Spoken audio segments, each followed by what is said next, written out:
Hello, good morning friends. Welcome to my channel Laluk Blogger. আজি মই আপোনালোকৰ ওচৰলৈ এটা ৰেচিপি আনিছো। ৰেচিপিটো হৈছে পিঠাগুৰিৰ সৈতে পিয়াজৰ পকৰি। পিঠাগুৰিৰ সৈতেনো পিয়াজৰ পকৰি মইনো কেনেকৈ বনাইছো তাকে দেখুৱাব বিচাৰিছো। আহকচোন আমি ভিডিওটো আৰম্ভ কৰো। এয়া মই পিঠাগুৰি লৈছো। পিঠাগুৰি মই সৰু বাটিৰে এবাটি লৈছো আৰু লৈছো এবাটি মই বেসন, দুটা ডাঙৰ সাইজৰ পিয়াজ আৰু তিনিটা কেঁচা জলকীয়া আৰু কেঁচা জলকীয়া কেইটা মই মিহিকে কাটি লৈছো আৰু এতিয়া মই পিয়াজখিনিও মিহিকে কাটি লম।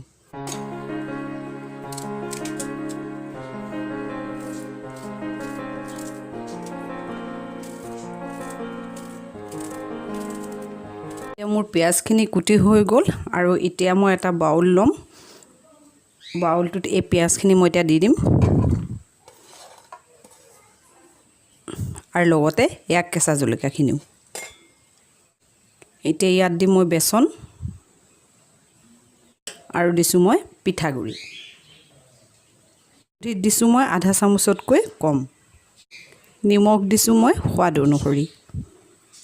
কালাৰৰ কাৰণে মই কাশ্মীৰী ৰেড চিলি পাউডাৰ দিছো আৰু দিছো এয়া মই জালুকৰ পাউডাৰ আৰু এতিয়া এইখিনি মই ভালকে মিক্স কৰি লম।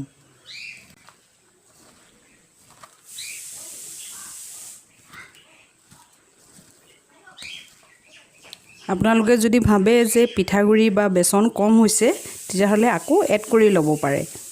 এয়া মোৰ এতিয়া পিয়াজতকৈ মানে বেসন আৰু পিঠাগুৰি কম হৈছে, গতিকে মই আকৌ অকণমান পিঠাগুৰি আৰু বেসন দুইটাই মই এড কৰি ল'ম।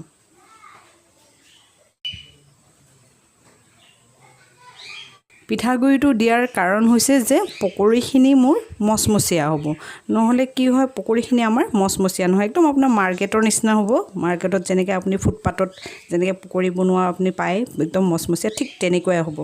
গতিকে আপোনালোকে এনেকৈ পকৰি বনাবলৈ হ'লে পিঠাগুৰি লগত এড কৰি ল'ব। মই এইখিনিত অলপ অলপকৈ পানী এড কৰি দিম। মই একেবাৰতে পানী ঢালি নিদিওঁ।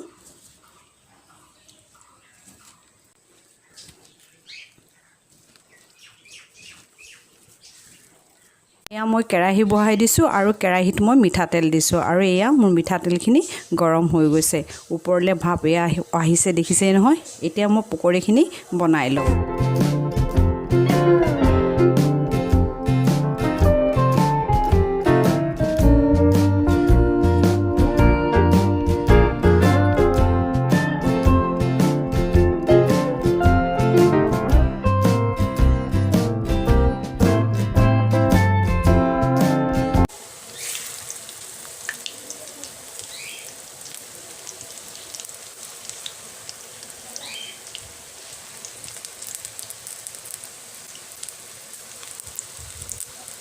এয়া মোৰ পিঠাগুৰি বেসনৰ পকৰি ৰেডি হৈ গ'ল আৰু আপোনালোকেও এনেকৈ ঘৰত বনাই চাব। আৰু আপোনালোকৰ যদি এই ভিডিঅ'টো ভাল লাগিছে তেনেহ'লে লাইক, কমেণ্ট প্লাছ ছাবস্ক্ৰাইব কৰিবলৈ নাপাহৰিব।